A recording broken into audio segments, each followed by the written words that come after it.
You're listening to the We Are Libertarians podcast network. Find all of our shows at wearelibertarians.com.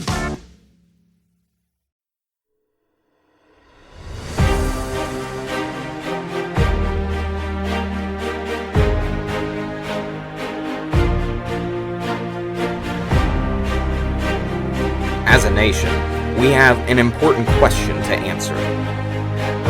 How much do we really know our own heritage? Was America founded by a group of old white men? Or has our story always been diverse? Were we able to deal with the injustices of our past through malice and vengeance? Or did we strive towards a higher ideal? Was the United States founded upon oppression and injustice, advancing one people at the expense of another? Or did the founders actually mean what they said when they wrote that all men are created equal? Most importantly, will we continue to build a nation on a false narrative? Or is it finally time that we realize that the story of America is the story of all of us? As time has passed, America has faced many trials and hardships over the years. We have constantly strived to overcome our faults and failures. It is that effort to overcome that defines us, not the mistakes that we have made. Our heritage is one of an expansive liberty, not a crushing oppression. These are the stories of those who fulfilled the promise of America. Their legacy is our heritage. The only question is, will we live up to it?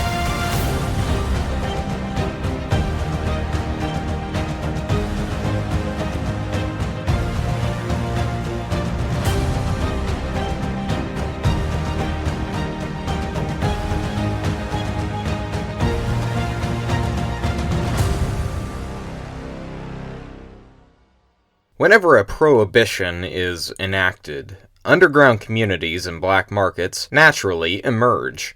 This is true today with, for example, the war on drugs, as drug cartels and drug markets are empowered by the very illegality put in place, claiming to protect people. This, too, was the case in the 1920s with Prohibition. As alcohol became illegal, speakeasies, unregulated drinks, and organized crime became the norm. When demand is in place, Prohibition does not remove demand. It merely shifts it to a darker, oftentimes less safe environment. This is what happens when physical objects or substances are controlled or prohibited. But what if the thing that is being prohibited is freedom itself? As was the case in the early 1800s, the Underground Railroad is actually what happens. The demand for freedom wasn't erased just because freedom itself was illegal for so many black Americans living in the South.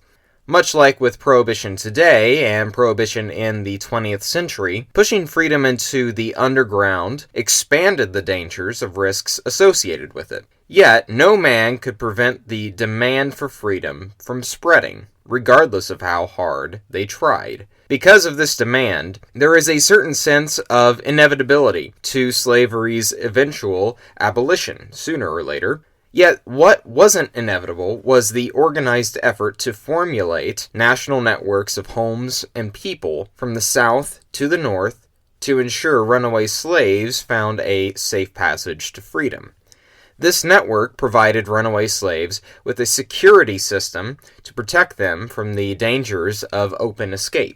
While nobody was ever completely safe, this network ensured that hundreds of thousands of black people longing for their freedom would in fact secure it. The establishment and spread of the Underground Railroad is one of the greatest successful acts of civil disobedience in American history.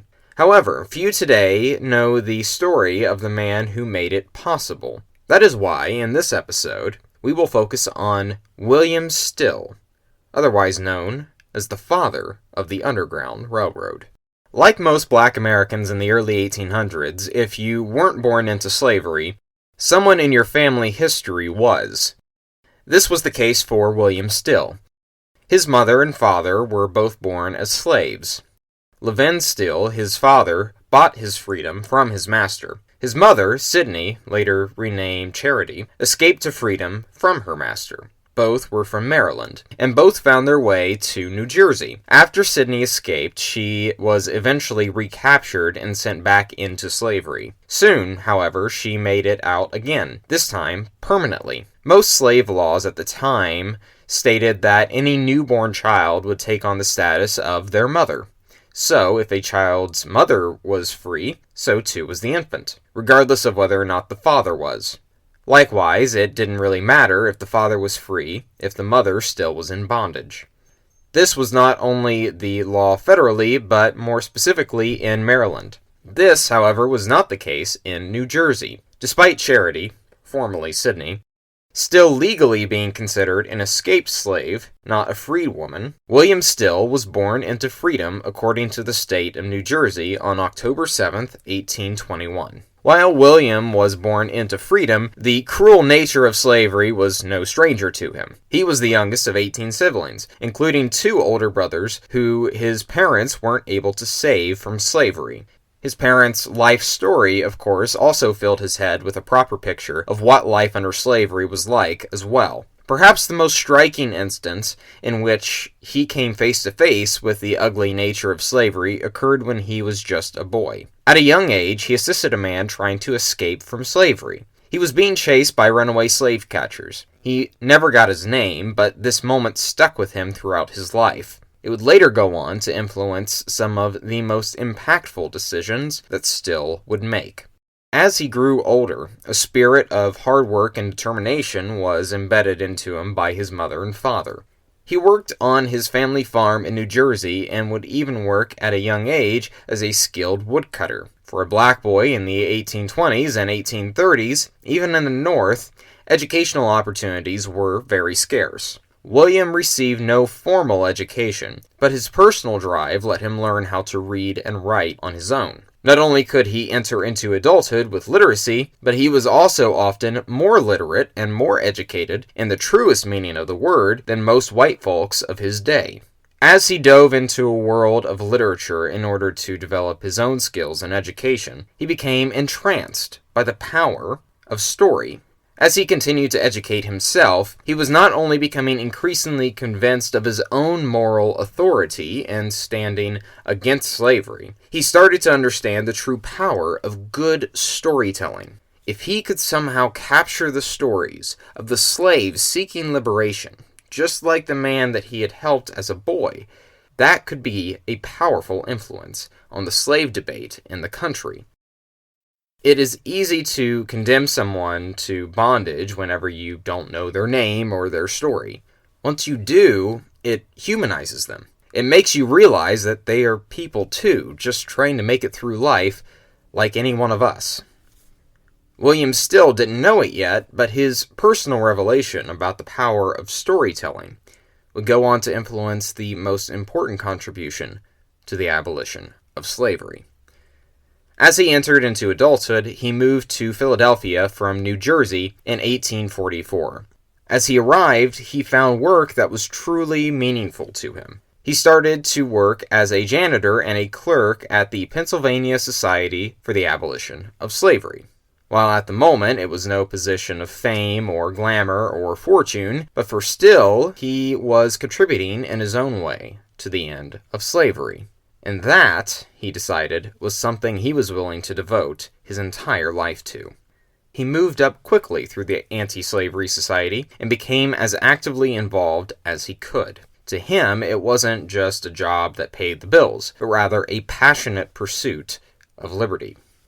Nothing else captured his heart more than the liberation of mankind. Nothing, that is, until he met a young lady named Letitia George. Miss George was a young adult, skilled dressmaker, and about the same age as William, and the two quickly fell in love.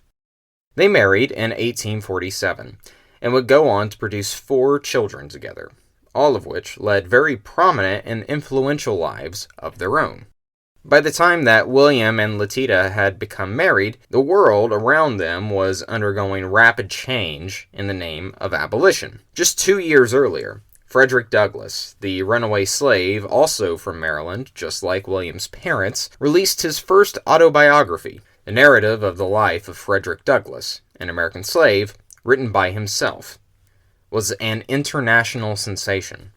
Like never before, both American and international audiences had their first opportunity to hear of the horrors of slavery from a man who lived it. Some slave owners and slavery supporters tried to insist that Douglass could not have possibly written it himself, since they alleged that a black man cannot possibly have the intellectual capacity to write a book. Nonetheless, his personal accounts written in the book were far too detailed and far too specific for most reasonable people to be able to refute it. In real time, William Still was experiencing yet another instance of the power of good storytelling. When wielded in the hands of abolitionists, it might even become unstoppable. The rise of Frederick Douglass and his popularity was not the only thing of note to happen around this time. Over the past several decades, an organized grassroots act of civil disobedience was exploding in practice and in popularity. Nobody knows the specific origin of the Underground Railroad, however. Some of the earliest roots can be traced back to a community of Quakers in Pennsylvania. Yet, until the early to mid-1800s, all this really amounted to was the occasional local abolitionist who would put their neck out to help runaway slaves escape. Nothing like the mass interconnected network of safe houses, conductors, and station masters that it soon would be defined by. Yet, with the promise of American liberty igniting a spark in the hearts of all mankind, it proved too powerful to contain. It merely made it easier for them that the blueprints to duplicate such a secretive network had already existed. During the American Revolution, Samuel Adams and other Sons of Liberty put together secret committees of correspondence and safety, they were called. This essentially served as a network of patriot hubs across Massachusetts and eventually the rest of the colonies. Legally, they didn't exist. But unofficially, they were a shadow government of sorts, making major decisions that influenced the trajectory of the road to revolution. When needed, these committees could also be used to bypass official channels and provide sensitive information to fellow patriots in a timely manner. Paul Revere utilized the Committee of Safety to warn of the impending British invasion during his legendary Midnight Ride in 1775. While these committees were different in purpose and in manner from what became the Underground Railroad, they were similar in that both utilized a secret network of safe houses across any given region to secretly and illegally advance the cause of liberty. By the time that Still had moved to Philadelphia in 1844, Underground Railroad safe houses had already been well established throughout the country. Frederick Douglass himself utilized one when he was escaping from slavery into New York. However, they were not very organized, meaning that many runaway slaves leaving one safe house would be in serious danger of getting caught without knowing specifically where to run to. This was a serious issue that Still understood and had no intention of ignoring. As the years went on, he became a well-respected member of his community, and even a very prominent and successful business leader. First, however, Still became even more involved in civic engagement in his community and in the nation. In the Philadelphia abolition movement, Still's notoriety rose rapidly. He was a very well-respected member of the community at large, but specifically in the black community. Heading into 1850, local abolitionists organized a vigilance committee to help runaway slaves find safe passage to freedom. As we have noted, the Underground Railroad largely did not have a broader sense of connectivity. Each safe house was mostly disconnected from any sort of network. This vigilance committee started to change that, however. Now, there was organization to the rebel abolitionists, a structure for runaway slaves to rely on in their pursuit of freedom. Still instantly became attracted to such a network, and he started to donate his time to help the committee. In a short time, he graduated from volunteering to help the abolition movement grow to running the show. By 1852, he became its chairman, officially taking a leadership position in the great national struggle for emancipation.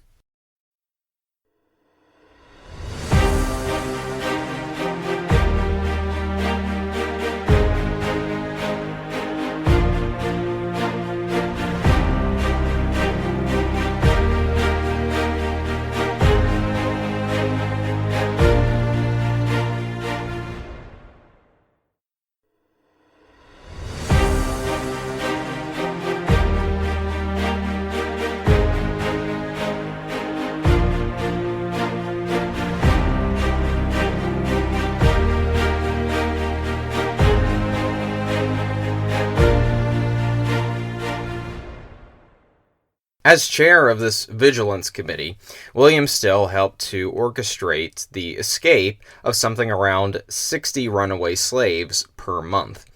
He became so good and so well known for his activities in assisting slaves fleeing for freedom, his stop on the Underground Railroad became known as a station, and he, a station master. This was no small act, especially in the context of the sequence of current events at the time. In 1850, Congress passed the incredibly divisive Fugitive Slave Act. Ironically, these laws were passed as a compromise to keep civil war from breaking out across the country. Kentucky Senator Henry Clay, historically known for his compromises that defined a nation, helped to craft the Compromise of 1850. For 25 to 30 years prior, the country had been teetering between peace, secession, and civil war. Clay's compromises managed to buy the country more time to deal with the issue of slavery. However, this was a bit of a double-edged sword. While it did save the country from violence in the moment, it almost guaranteed posterity would have to deal with the issue in a violent conflict, and nothing guaranteed that more than the Compromise of 1850. The Compromise was essentially a collection of 5 bills held together as an omnibus. It included the admittance of California as a free state, banning the slave trade in the District of Columbia, but not slavery itself, and most controversially, it strengthened the current slave laws on the books. That provision made up the Fugitive Slave Act of 1850, and was easily the most contentious provision in the omnibus. While it was already illegal to help runaway slaves escape to freedom, this act intensified the already profitable profession of hunting slaves for bounty in free states. Anyone who was in the process of fleeing to freedom, or who had already escaped, was now in significantly more danger than they already were. It was also a blatant violation of state sovereignty. From the perspective of the free states in the North, this was a grotesque overreach of federal authority. Washington had no right to enforce slave laws in regions that were declared free by a state. Naturally, this led to massive protests, civil disobedience, and nullification. In one instance, resistance toward the Fugitive Slave Act turned violent. As slave hunters descended upon free states, it would be all too common that freed black people who never spent a day in their life as a slave would be captured and sent to become a slave just because they were black. In Pennsylvania, where the abolition movement practically began, residents were not going to sit around and wait for this to happen to their neighbors, friends, and community leaders. Groups like William Still's Vigilance Committee and other similar neighborhood watch groups would keep an eye out for possible bounty hunters and chase them out when they were found. It was almost inevitable that these circumstances would lead to an altercation. In 1847, 4 slaves escaped the farm of a Maryland slave owner, Edward Gorsuch. Once they crossed the border between Maryland and Pennsylvania, the slaves found Quaker support in Lancaster County. They were helped and given employment as farmhands, keeping a low profile, but still enjoying the newfound freedom that they had obtained. A few years later, Edward Gorsuch came across intelligence that revealed where his slaves had run away to and had been living since their escape. He got a warrant from a U.S. Marshal to go to Pennsylvania and return these runaway slaves back to captivity. Edward, his son Dickinson, a local constable, and a small group formed together to go apprehend the 4 runaway slaves. In 1851, the apprehension party descended upon the home of William Parker, a former slave himself who had been harboring the four in his home for the past couple of years. They demanded that Parker release the slaves to their custody so they could return them to captivity. The circumstances were escalated as a trumpet was sounded from Parker's upstairs neighbor. This signaled to the community that slave hunters had arrived and they were causing problems. A standoff ensued, making the apprehension of these four slaves anything but easy. Members from all over the community descended upon the Parker home to run to the aid of these four slaves. They were not about to let Gorsuch and his party take the slaves. Gorsuch was not leaving without them. The tensions were bound to break eventually. Finally, the escalation climaxed as shots rang out.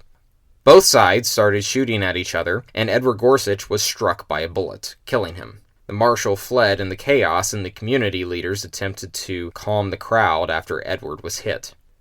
Afterward, the four runaway slaves fled the scene, disappearing into the network of the Underground Railroad.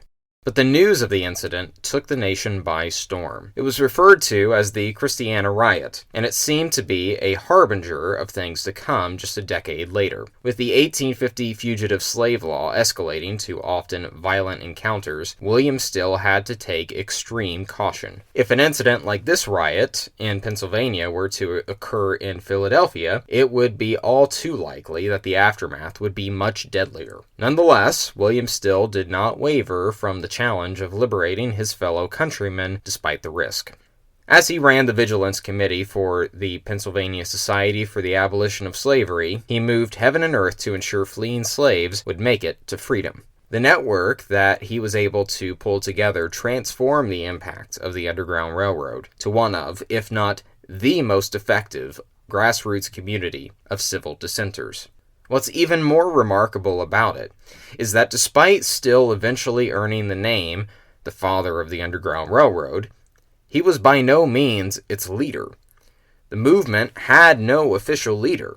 It was spontaneous, and thus could not be stopped if a figurehead was removed from power. As time went on, a number of slaves Still helped escape to freedom rose from the tens to the hundreds. One notable slave that he helped flee to freedom was the case of Jane Johnson. Jane was the slave of John Hill Wheeler, an influential man in government who happened to just be appointed as the U.S. Minister to Nicaragua. The freedom of Jane thus made national headlines. As Wheeler was en route to New York from Washington, D.C., Jane Johnson and her children had accompanied him. From New York, they would have gone to Nicaragua. They had to stop in Philadelphia overnight before carrying on to New York. Since Philadelphia was a free city, Jane wanted to make her escape while she had the chance. Wheeler wanted to take no chances and locked Jane and her children in a room when they got to the city. While staying in the Bloodgoods Hotel, Jane made mention to a black porter that she wanted to leave her master's enslavement. From there, the man quickly made word of this to William Still. Still rushed to the boating dock before Jane and her children went on to New York with Wheeler. William Still and Passmore Williamson, another member of the society, intercepted Wheeler and Johnson and proceeded to explain to Jane that by law Philadelphia was a free city and that slaves brought to the city by their masters could choose their freedom.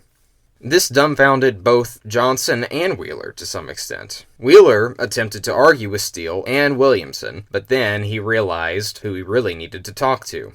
He turned to Jane and tried bargaining with her, promising her freedom eventually if she had stayed with him in the moment. But for Jane, the discussion was over.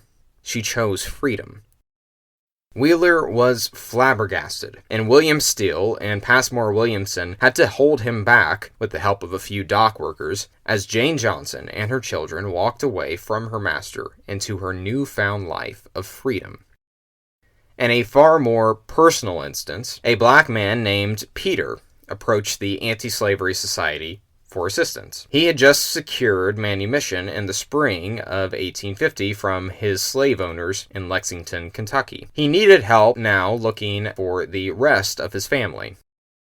As he arrived in Philadelphia, William Still was still a clerk at the time for the society as Peter approached them. The two shook hands, and he brought Peter to someone who might better assist him. Peter started to explain his story and his journey as William was in the background. As he listened, however, he noticed something strangely familiar about Peter's story. The people he searched for, the journey of his childhood. William made a startling discovery. Peter was his brother. He walked up to him in the middle of Peter's story, stopped him, and said, "What if I told you that I was in fact your brother?" The two embraced in jubilation, and both Peter and William were then better able to track down their family separated by slavery. With each slave that William Still helped, he worked on his most important contribution to the cause of abolition and equal justice. He never forgot about the man he helped escape when he was young, but regretted not getting his name or story. William Still vowed to never let this happen again. The story of the Underground Railroad was the story of humanity, and all people needed to hear about it. Every slave that passed through his station, William took the time to speak with them and to write down their story. He collected all of their names and took down as much information about their journey as he could. He explained that, quote, "The heroism and desperate struggle that many of our people had to endure should be kept green in the memory of this and coming generations." For nearly 2 decades, William Still helped hundreds of fleeing slaves reach freedom. Eventually, this Herculean effort to liberate his brothers and sisters did pay off. With the conclusion of the Civil War in 1865, followed by the adoption of the 13th Amendment, slavery had finally been eradicated from this land forevermore. That didn't mean that Still was done fighting for true equality. In 1859, he wrote a letter to a local newspaper, speaking out against the city's segregated public transit system. Even in Philadelphia, streetcars were separated between white and black, reinforcing the ideas that the two races were separate, and thus one was inferior from the other. This was only a first step for Still. He activated members of the black community, as well as white supporters in the city, to lobby for the outlaw of segregated streetcars. Finally, in 1867, Still published a brief narrative of the struggle for the rights of the colored people of Philadelphia in the city railway cars. This pamphlet laid out Still's entire case to end this segregation, and now it had paid off. The Pennsylvania legislature voted to outlaw segregation of public transit systems, providing Still with yet another victory for equality. After the Civil War, William Still's prominence reached a new high. Not only did he manage to get the state to outlaw segregation of public transit, he was a very successful businessman and prominent local leader. He ran a successful coal delivery business, became a very lucrative land and property owner, and was a member of the Philadelphia Board of Trade. For Still, his freedom wasn't something that should be wasted, and the more prosperous he became, the more free he was.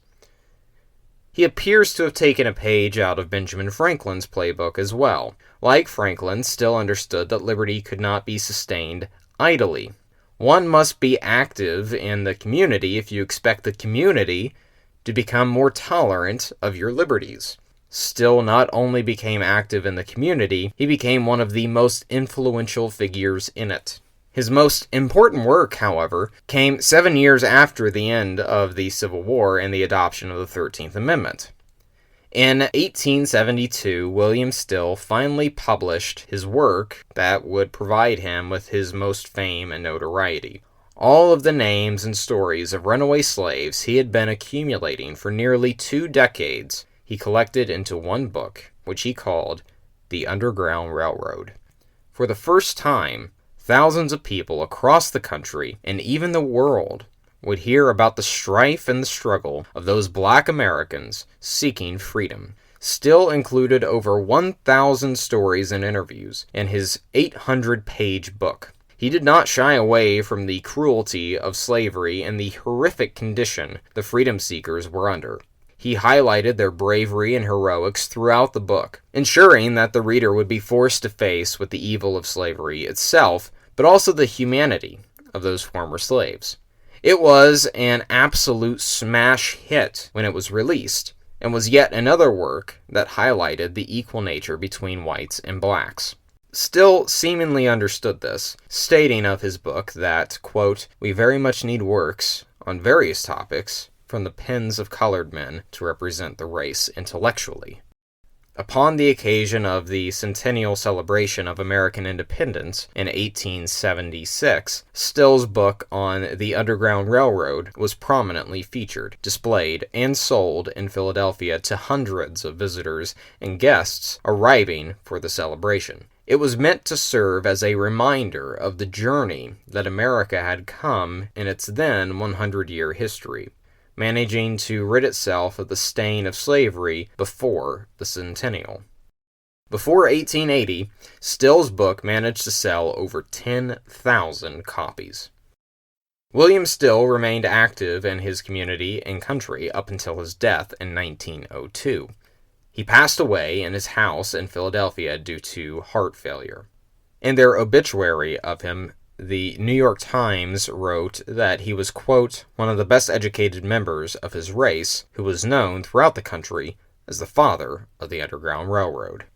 William Still was a beloved member of the Philadelphia community, his family, and the nation.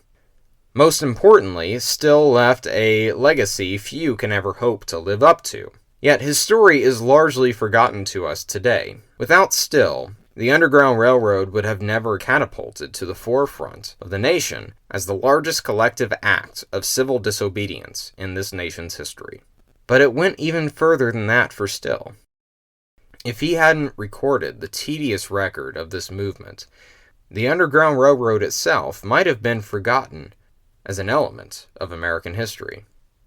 Still was grateful and proud to have been able to lend a hand to the cause of freedom, stating, quote, "It was my good fortune to lend a helping hand to the weary traveler flying from the land of bondage."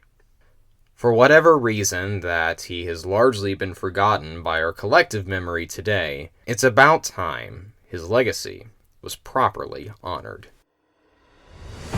Thank you, ladies and gentlemen, for tuning in to this week's edition of Profiles in Liberty. I must say that this show gives me so much joy to make, and it's such a pleasure to be able to provide these stories for you, and I'm so happy to be able to tell you the stories of individuals like William Still, who has largely been forgotten in the national context, but that does not undermine his importance to the course of American history. Next week, we are going to be going over a man named Wentworth Cheswell, who is, if you don't know, and probably don't, the other Midnight Rider during the famed Paul Revere's Midnight Ride of 1775 in the early American Revolution. He is the black man who rode with Paul Revere during that Midnight Ride. It's a great story with a lot of fun and a lot of adventure in it. So I hope you tune in for that. And as always, I do hope that you be sure to subscribe and share the program, give it a 5-star rating, and give it a little review. It really helps the show grow and spread as much as possible. Of course, you can follow me on Twitter. I am at Caleb Franz, and then you can follow We Are Libertarians on Twitter at We, the letter R, Libertarians. Until next week, thank you so much for tuning in. This has been Caleb Franz with Profiles in Liberty.